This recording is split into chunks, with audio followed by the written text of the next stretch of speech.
Badan Penelitian Internasional menyebutkan Israel yang notabene Yahudi dalam 1 juta penduduk memiliki 1.600 pakar pengetahuan.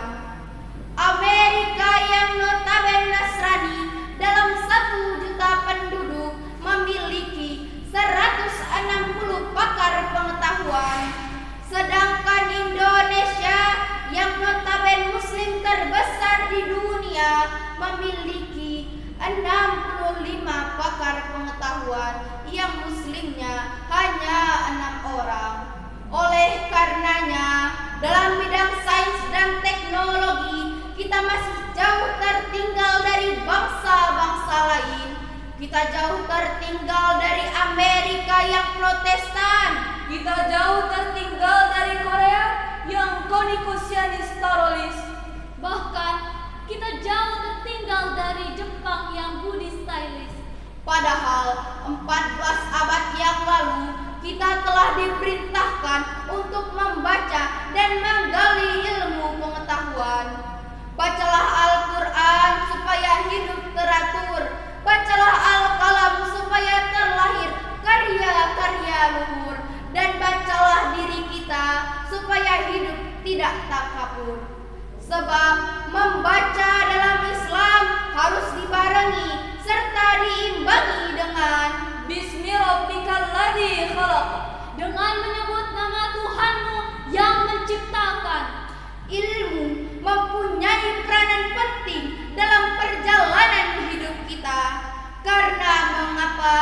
Karena dengan ilmu kita dapat membedakan mana yang putih, mana yang hitam, mana yang berisi, mana yang kosong, mana yang hak dan mana yang batil, mana yang halal dan mana yang haram. Rasulullah Shallallahu Alaihi Wasallam bersabda, "Talabul ilm fariidatun ala kulli muslim." Menuntut ilmu itu wajib bagi setiap umat muslim. Hadis riwayat Ibnu Majah. oleh karena itu hadirin rahimakumullah, perkenankanlah kami untuk menyampaikan sebuah tausiah yang berjudul Keutamaan Orang yang Berilmu. Allah Subhanahu wa Ta'ala berfirman di dalam Al-Quran surat Al-Mujadalah ayat ke-11. Bismillahirrahmanirrahim. Yarfa'illahu alladhina amanu minkum walladhina utul ilma darajat. Yang artinya Dengan menyebut nama Allah yang Maha Pengasih, Maha Penyayang, Allah akan mengangkat derajat orang-orang yang beriman dan berilmu beberapa derajat. hadirin wal hadirat yang berbahagia, Profesor Dr. Muhammad Quraisy Shihab menyebutkan di dalam tafsirnya Al-Misbah, Walladhina utul ilma adalah mereka orang yang beriman dan menghiasi diri mereka dengan ilmu. ayat ini membagi umat muslim menjadi dua kelompok besar. Pertama, orang yang beriman dan beramal soleh. Kedua, orang yang beriman, beramal soleh dan berilmu pengetahuan.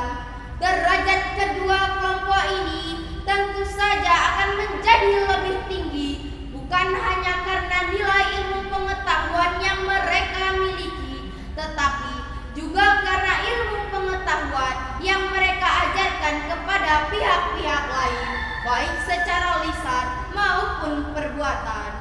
Imam Syafi'i pernah berkata, man arada dunya fa'alaihi bil ilmi.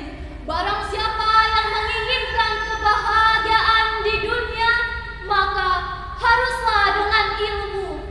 Wa man arada al akhirah fa'alaihi bil ilmi.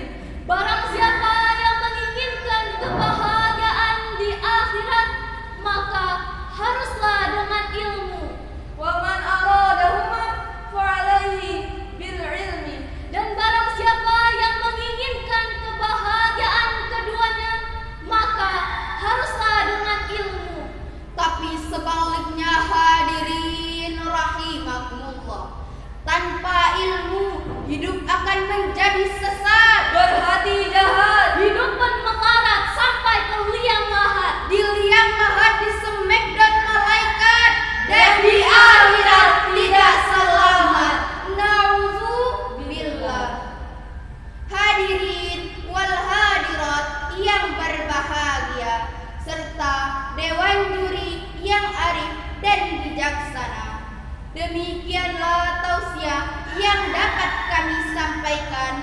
lebih dan kurangnya kami mohon untuk dimaafkan.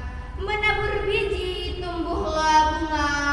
Bunga tumbuh indah bentuknya. Tinggi jerapah karena lehernya, Tinggi manusia karena